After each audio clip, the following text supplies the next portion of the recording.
Urinary tract infections, UTI, are among the most frequent infections encountered in the community and hospital environments.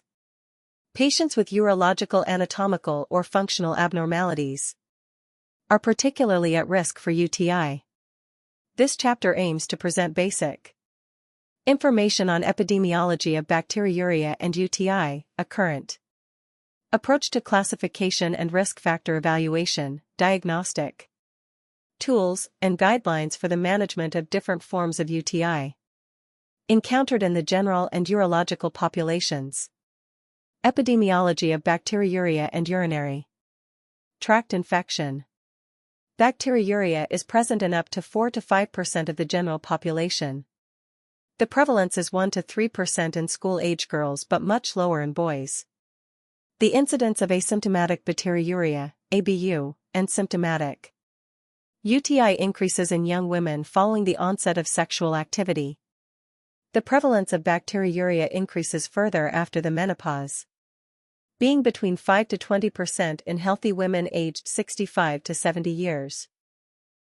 And almost 50% of all women in elderly care homes. Almost 1 in 2 women will have at least one UTI during their lifetime, and more than 1/3 of all women will experience a UTI before the age of 24 years, with a substantial number of these experiencing recurrent infections.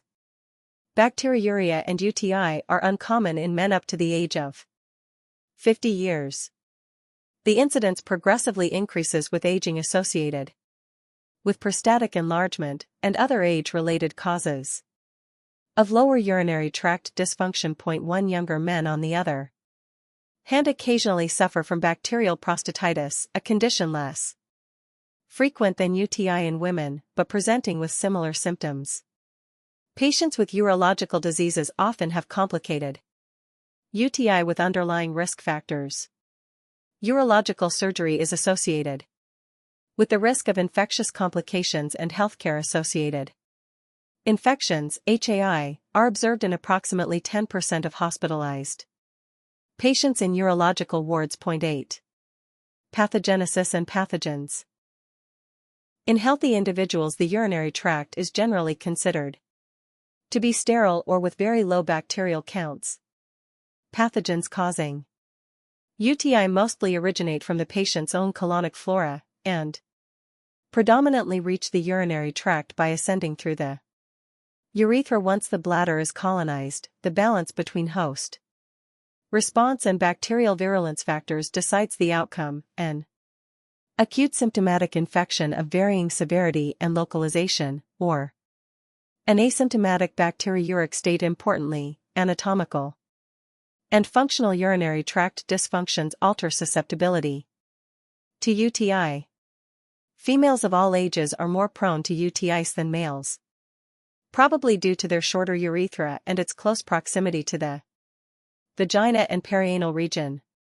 Any anatomical or functional reason that impedes normal outflow of urine and subsequently the physical clearing of bacteria increases the risk of UTI and makes symptomatic infection with less virulent organisms more likely. Severely immunocompromised individuals may get symptomatic infections from normally non-pathogenic strain. Escherichia coli, E. coli, is the most commonly isolated uropathogen. Virulence factors are encoded by genes clustered on so-called pathogenicity islands, PAI, which include adherence factors mediated by fimbriae and iron uptake mechanisms. The virulence factors work collectively and may be activated or deactivated during the course of infection. Fimbriae are hair-like organelles expressed on the bacterial surface that mediate adherence to urothelial cells. P. fimbriae have been shown to be an important virulence factor in pyelonephritis. Type 1 fimbriae are encoded by virtually all E. coli isolates regardless of origin or site of infection and have been proposed as a virulence factor in simple cystitis, but their definitive role in human UTI remains to be defined. Recent experimental data has suggested that E. coli during the course of infection penetrate into the urothelium to form intracellular bacterial communities. Explaining episodes of relapses in recurrent UTI, however. This concept has not convincingly been demonstrated in human UTI in vivo. Biofilm formation, an important bacterial surviving factor in infections involving foreign bodies, may also play a role. In human UTI, the host defense in human UTI is predominantly reliant on innate immune mechanisms. Although specific immune responses with upregulation of T and B cells and secretion of immunoglobulins do occur, they are not crucial for clearance of the acute infection. The most important cell surface receptors for triggering an innate immune response are members of the toll-like receptor family. TLR4 is expressed on uroepithelial surfaces and recognize pathogen associated molecular patterns, specifically on gram-negative bacteria, such as lipopolysaccharide. In pyelonephritis, the TLR4-mediated cell activation is strongly enhanced by the added effect of P. fimbriae-mediated adherence. In the presence of the co-receptor CD14, TLR4 is activated by lipopolysaccharides, LPS, expressed on the cell surface of gram-negative bacteriae in the urinary tract. However, type I and P. fimbriae activates TLR4 due to lack of the co-receptor, and this allows the host to fine-tune the response to the particular strain. After TLR4 activation, the uroepithelial cell secretes cytokines such as interleukin-6, IL-6, and interleukin-8, IL-8. IL-6 is an inflammatory acute phase reactant and IL-8 is a potent chemoattractant, which recruits neutrophils into the urinary tract tissue. The neutrophil migration in the tissue depends upon the IL-8 receptor, CXCR1, which directs the neutrophils towards the IL-8 concentration gradient. The infecting microbes can then be phagocytized at the site of invasion. In clinical practice, it is frequently observed that individuals with or without other urinary tract dysfunctions differ in their susceptibility to symptomatic UTI. Recent research indicates that genetic polymorphisms may play a role in individual susceptibility to UTI. TLR4 gene polymorphism, for example, may increase the risk of development of ABU, and CXCR1 polymorphism may partly explain why some individuals suffer recurrent pyelonephritis and are at risk for renal scarring. We also know that the magnitude of host response to ABU varies between individuals, probably due to individual variation. In TLR4 function, historically, UTI research has focused on the role of bacterial virulence. In the future, we will probably see more research on the variability of host defenses between individuals linked to genetic differences, and this is covered in greater detail in the chapter about pathogenesis. Pathogens lists the most frequently encountered urinary tract pathogens. Primary uropathogens are microorganisms with a proven independent capacity to cause UTI and are typified by E. coli, which causes the majority of UTIs, and is also the model organism in UTI research. Among gram-positive cocci, Enterococcus faecalis is the most common cause of UTI. Staphylococcus sapropticus is seen frequently in sporadic infections in women of fertile age but rarely in infections in postmenopausal women. Secondary uropathogens are more likely to be found in complicated infections and in urological patients requiring hospitalization, and are frequently components of polymicrobial infections. In recent prevalence studies predominantly involving European urology departments, E. coli was found to be the causative organism in 35.60% of patients, while other opportunistic species were identified in proportionally higher frequencies. Fungal infections are also regularly found in hospitalized patients, mainly Candida species. Mycobacterium tuberculosis, as described in causes Chronic infection of the kidneys and may affect the bladder and male genital organs. UTI is generally an example of strict monocolonization, but sporadically, two strains may be isolated, such as Enterococcus faecalis and a gram-negative uropathogen. More than two strains are considered. An external contamination and a repeat culture is usually recommended. However, in patients with an indwelling catheter, a complicated urological condition, or a colovesical fistula, multiple strains may reflect true colonization or recurrent infections. In recent years, organisms resistant to several standard antibiotics used in the urinary tract have spread worldwide at an alarming pace. This is particularly true for the extended-spectrum asymptomatic bacteriuria, ABU, is the microbiologic finding of the presence of bacteria greater than or equal to 105 CFU/ml in two different samples, together with the absence of clinical signs or symptoms referable to the urinary tract. When a kidney infection is combined with obstruction, infected urine stagnates within the renal pelvis, creating a pyonephrosis and, in rare cases, emphysematous pyelonephritis. This is a highly dangerous condition that easily can turn into urosepsis with associated systemic disturbance of vital organ perfusion. In some instances, a renal abscess can develop within the kidney. Infected material can also leak outside the kidney, into the confined perirenal space, leading to a perinephric abscess. Chronic pyelonephritis is a persistent destructive inflammation of the renal parenchyma, leading to scars and kidney function loss, and is usually due to stone disease in deformed areas of the kidney. This is in distinction to reflux nephropathy, which is a generally stable state of renal scarring resulting from childhood reflux. In rare cases, chronic inflammation of the kidney can progress to xanthogranulomatous pyelonephritis. A healthcare-associated infection is an infection arising in association with healthcare provision in a person without identified infection prior to an intervention. For UTI, this most commonly is associated with an indwelling urinary catheter. Tuberculosis of the urinary tract, although not frequent, must be recognized.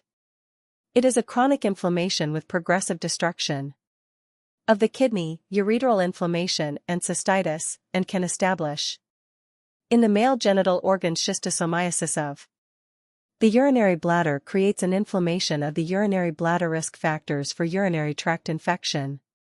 There are a number of factors that increase risk of UTI for an individual from the baseline of spontaneous occurrence.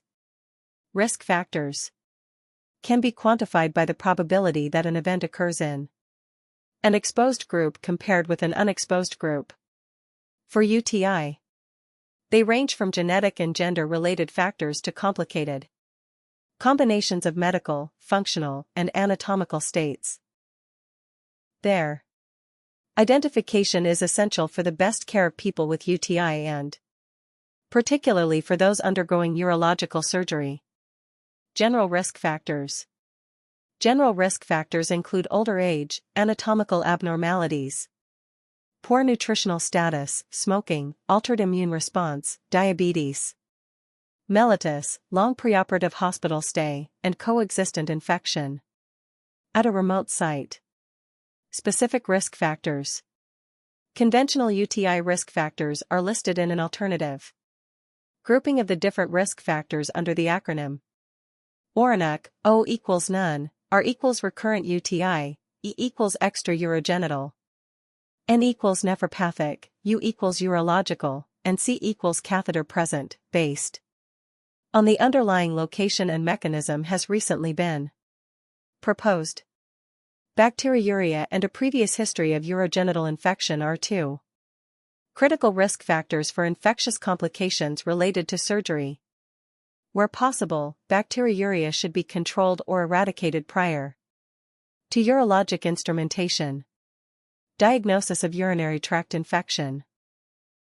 Symptoms of UTI are due to the inflammatory response within The target tissue.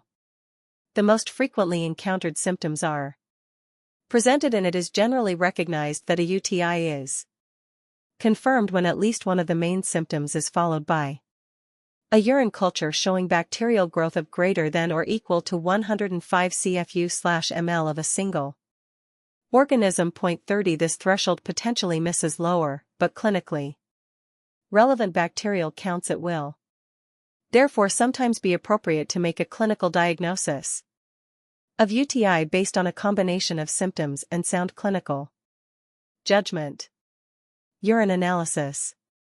Urine sample collection. To avoid contamination, the urine has traditionally been collected after cleaning of the vulva and the external urethral opening, meatus, in the anterior to posterior direction and caught midstream, avoiding any contact with the surrounding skin. Although some studies have shown that the cleaning might not be necessary, the clean catch technique remains recommended. Urine reagent strip test.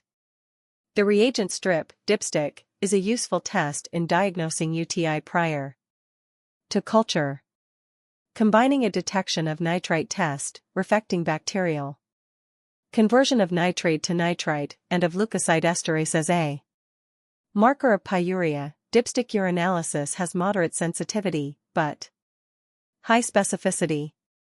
The dipstick test may be negative with non-nitrate reducing pathogens such as enterococci and S. saprophyticus, or if the bacterial count is low. Despite these false negatives, use of dipstick urinalysis is widespread in clinical practice and can be useful to guide initiation of treatment and requirement for urine culture. Urine culture. Microbiological culture of a urine specimen with antibiotic sensitivity. Testing remains the most valid diagnostic determinant of UTI. It establishes pathogen identity and guides choice of adequate antibiotic treatment. Colony-forming units, CFU, indicates the bacterial load per milliliter, ml, or liter, L, and bacterial concentration is most often reported in CFU/ml. A colony count of 105 CFU/ml, 108 CFU/L, or more remains the most often used threshold value for significant bacteriuria, while 104 to 105 CFU/ml represents a moderate growth, and below 104 CFU/ml, a low growth. However, women with acute uncomplicated cystitis may have symptomatic infection with colony counts in the range from 103 to 105 CFU/ml. Generally accepted colony counts for different variations of UTI are given in. Performance of a urine culture is recommended for patients with suspected acute pyelonephritis, suspected complicated, febrile or not, UTI, suspected urosepsis, include blood culture, suspected UTI in males, ABU and suspected UTI in pregnancy, recurrent infection symptoms after antibiotic treatment, atypical symptoms or unclear diagnosis prior to urological surgery. Blood analysis. The serum concentration of the biomarker for inflammation, creactive protein, CRP, and the leukocyte count in peripheral blood are the most important markers of systemic inflammation in UTI. Serum creatinine will give a hint of acute deterioration in renal function.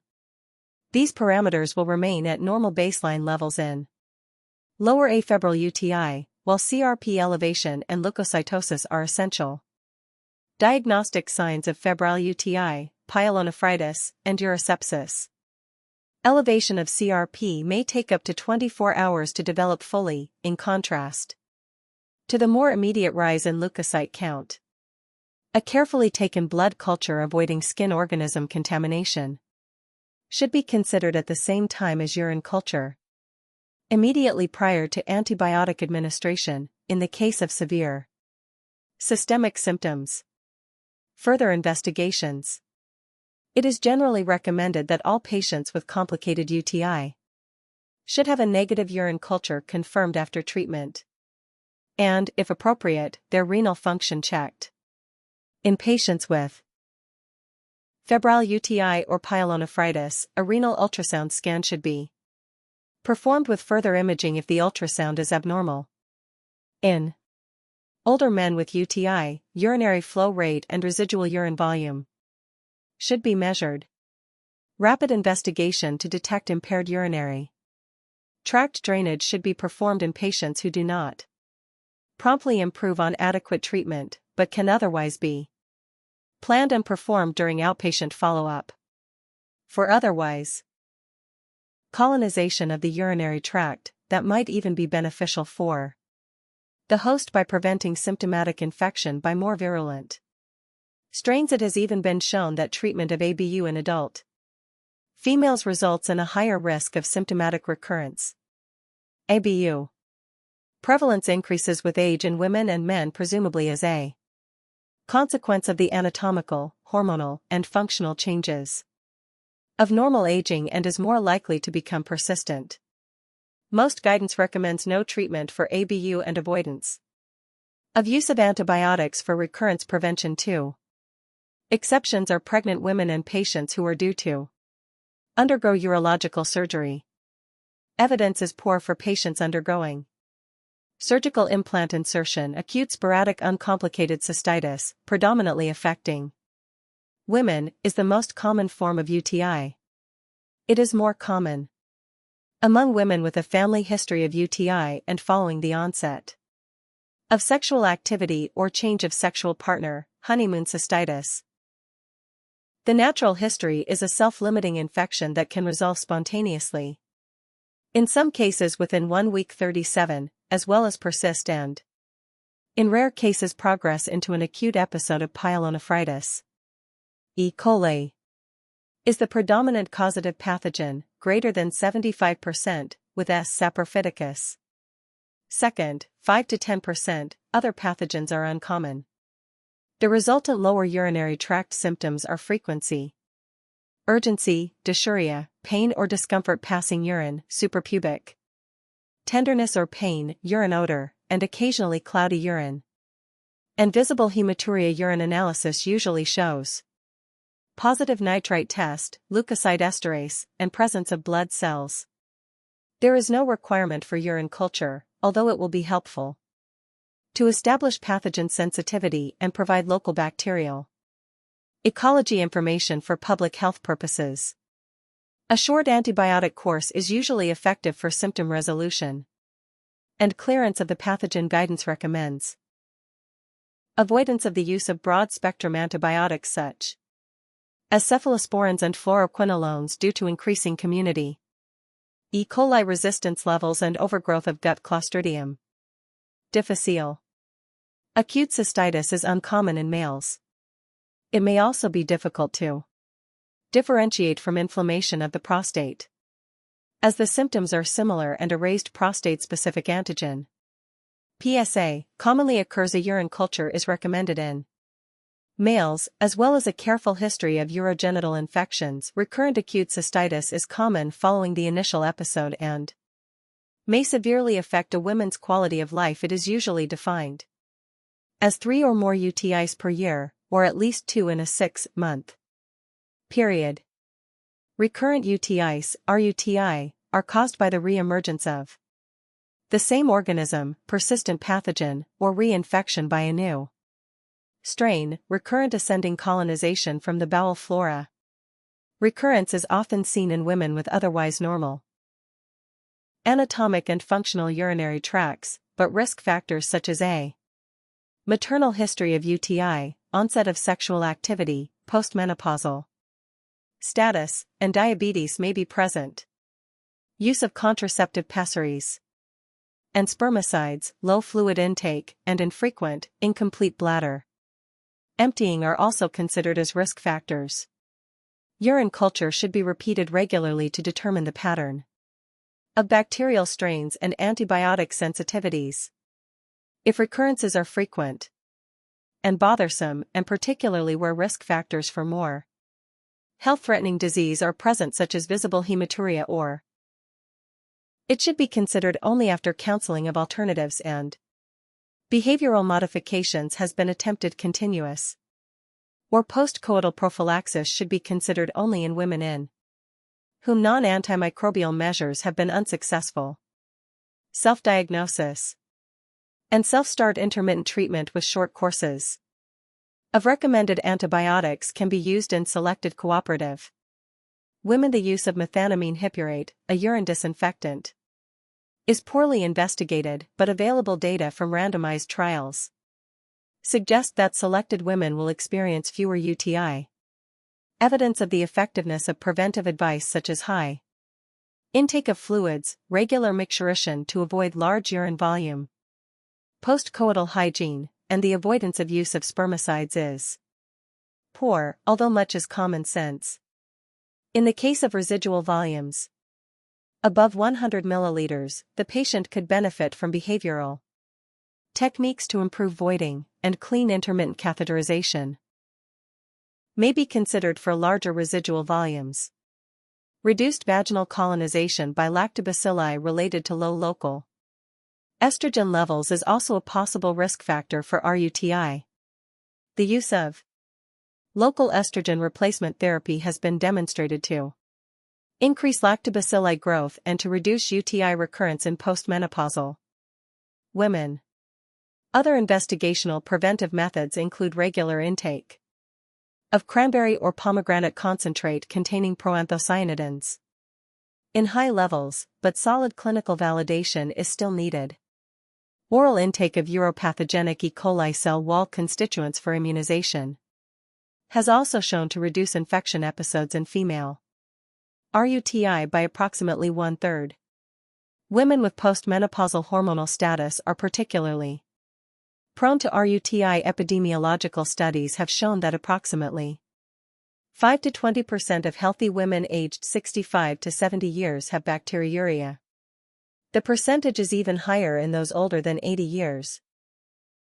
Reaching 20 to 50%. Bacteriuria occurs more often in elderly women who are functionally impaired, and persistent bacteriuria is frequently observed in women unable to live independently. Risk factors for bacteriuria and UTI are also different in older compared to younger women. These include clinical evidence of local estrogen deficiency, cystocele, post-void residual urine, urinary and fecal incontinence, and previous urogenital surgery. For ABU, no treatment is required, and the treatment strategies for clinical UTI are similar to those in premenopausal women. As for premenopausal women, antibiotic prophylaxis should be reserved for a narrow group of selected patients. Acute sporadic uncomplicated pyelonephritis.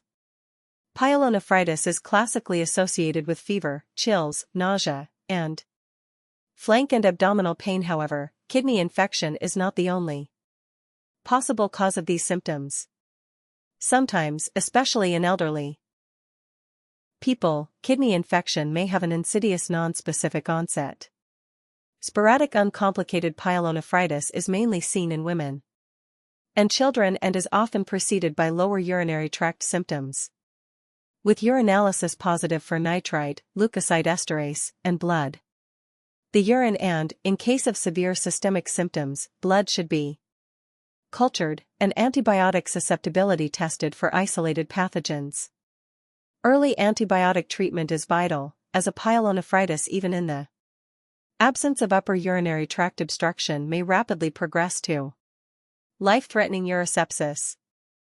In the early phase, the treatment can be given orally, if tolerated, using an antibiotic with high intestinal absorption and renal parenchyma distribution, such as a fluoroquinolone.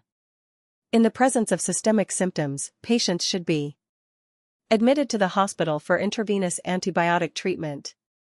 Local guidance should be followed in the choice of initial agent, with subsequent modification according to urine and blood culture results. Step down to oral therapy should be initiated according to local guidance and continued for 7 to 10 days. Usually clinical symptoms and signs will improve within 2 to 3 days of starting antibiotics.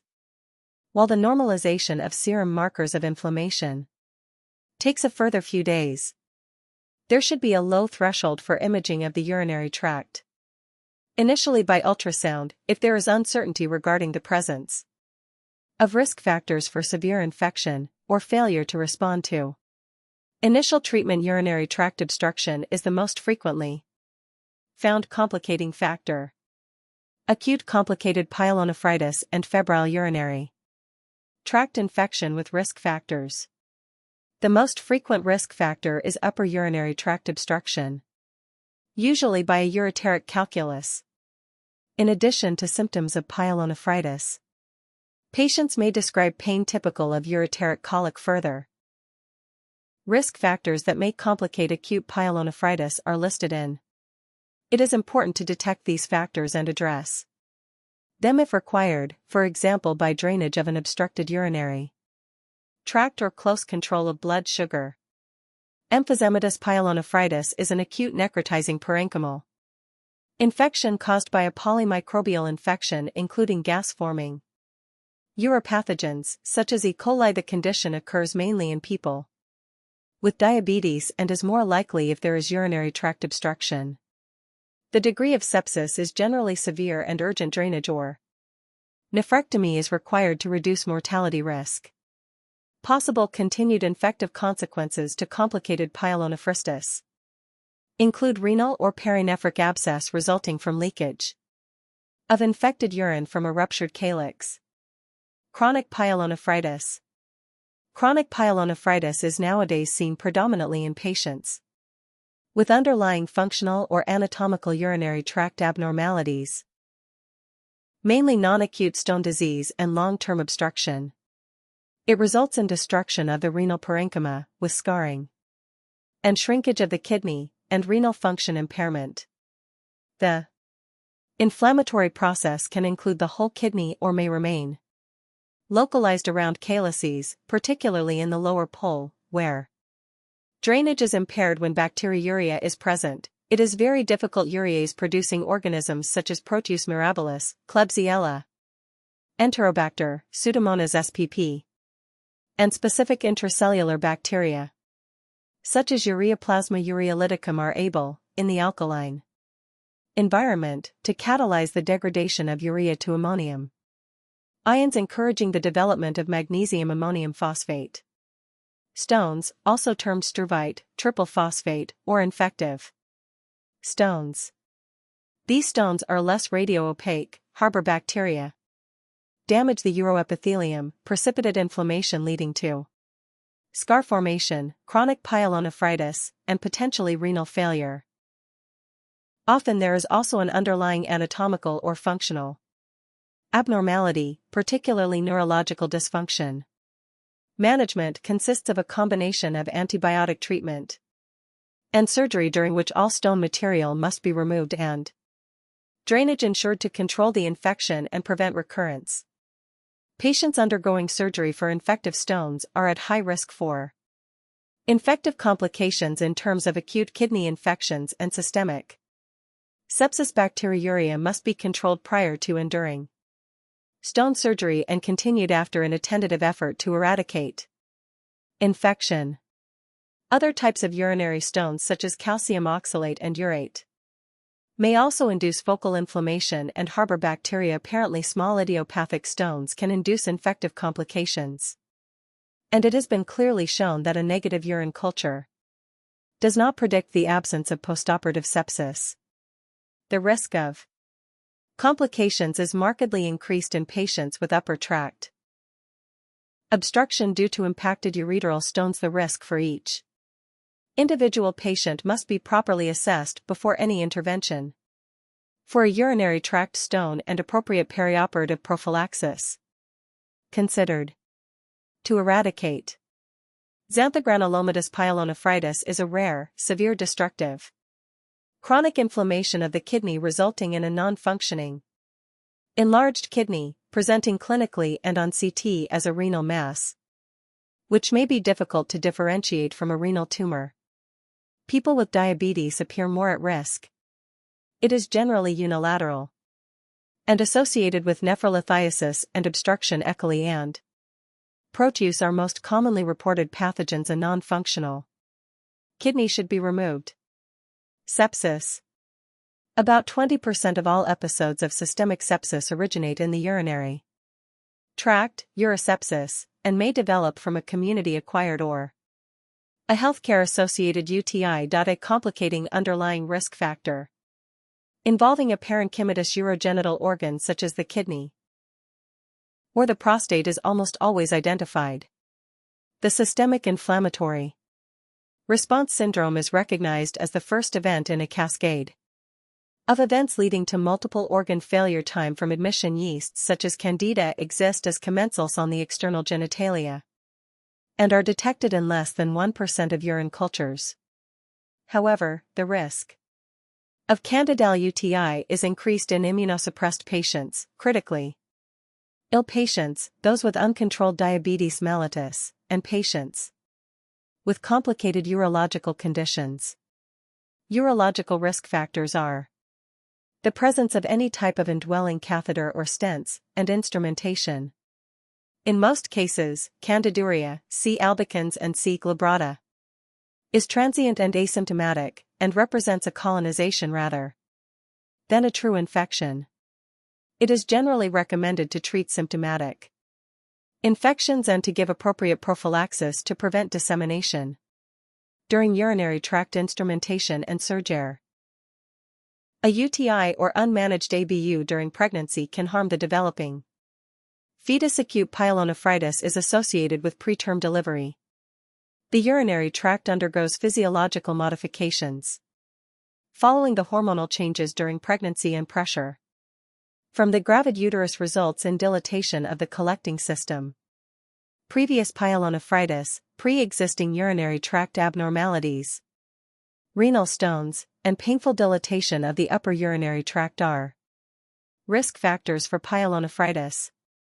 ABU is detected in between 4% and 7% of women during pregnancy, and pyelonephritis occurs in up to 2%. Guidance recommends that women should be screened for bacteriuria during the first trimester of pregnancy. ABU should be eradicated and cystitis treated with short courses of antimicrobial therapy, with agents chosen according to their safety profile and followed up with urine culture. Pyelonephritis is treated according to standard recommendations for 7 to 10 days in the case of recurrent bacteriuria. Prophylaxis throughout the pregnancy should be considered. A urine culture is imperative to direct acute effective treatment and prophylaxis. Urinary tract infection and diabetes mellitus. Between 15% and 25% of women with diabetes have bacteriuria, and people with diabetes mellitus have a higher incidence of UTI, which is often more difficult to resolve. The risk of ascending infection is also higher, with greater likelihood of failure to resolve, leading to papillary necrosis, renal abscess, and xanthogranulomatous. Pyelonephritis E. coli remains the predominant pathogen, but generally infecting pathogens have a more virulent phenotype. Candida infection is also more common than in the general population. Monitoring and control of blood sugar level is important, since it may promote UTI and be elevated during episodes of infection. Other relevant consequences of diabetes include detrusor underactivity with high post-void residual urine. In the case of a symptomatic infection, a urine culture is taken and the appropriate antibiotic prescribed. It is important to monitor and control blood glucose levels. ABU should not usually be treated except during pregnancy and prior to surgery. Urinary tract infection in people with neurological bladder dysfunction.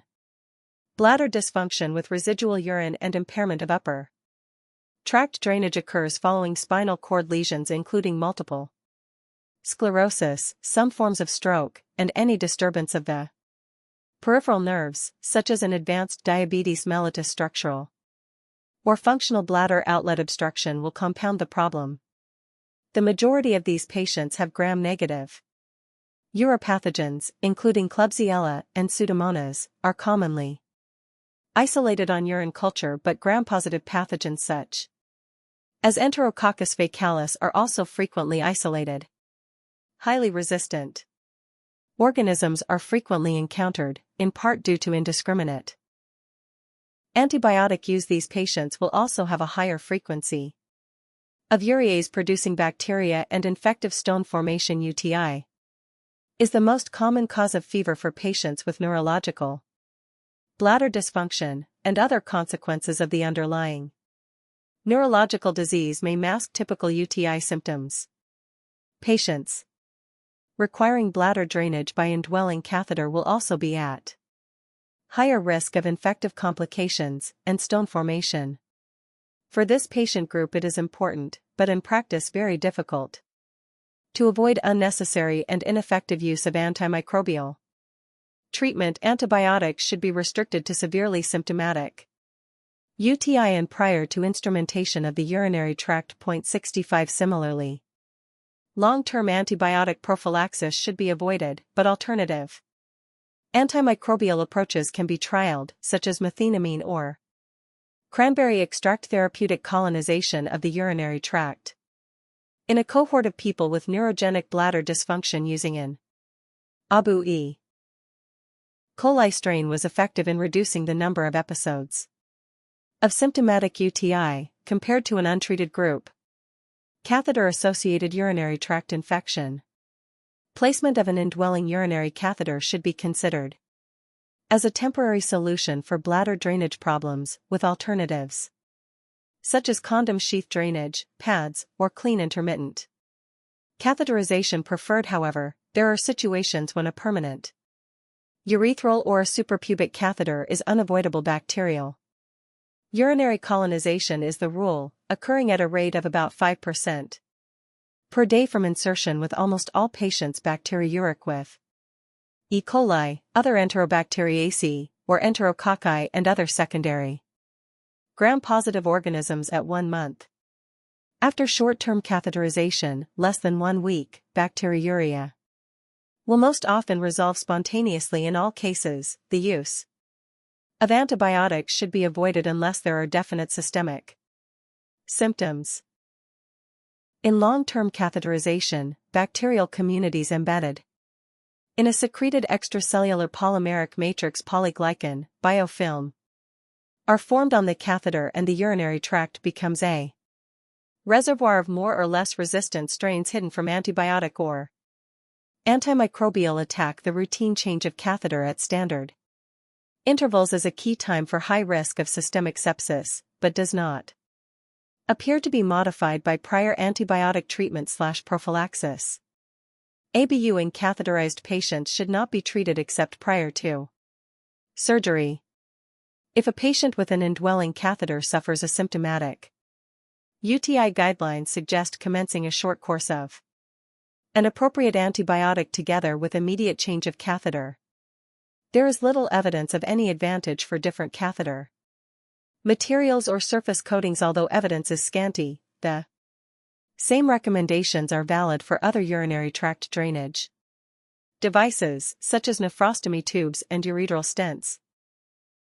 Urinary tract infection in urinary diversion. Urinary diversion with ileal conduit, orthotopic bladder substitution, or continent diversion after cystectomy is associated with an increased prevalence of bacterial colonization and ABU. The management is similar to the other described functional lower urinary tract disorders associated with higher UTI risk. Antibiotic prophylaxis should only be given to patients who suffer repeated febrile UTI, urinary tract infection, and urological surgery. Instrumentation of the urinary tract is followed by infective complications in a substantial number of patients. The underlying causes are related to pre-existing patient risk factors, increased risk associated with the procedure itself, and the risk of HAI. The most important aspects to control infective complications and HAI are careful preoperative patient assessment and aseptic precautions, control of general and specific risk factors, preoperative evaluation of the procedure in terms of level of invasiveness, surgical field contamination level, and risk for spillage. duration, and surgical skills. Adherence to local infection control policies and antimicrobial stewardship program. Adherence to perioperative antimicrobial prophylaxis principles. Clean wards and sterile surgical environment. Minimization of hospital stay.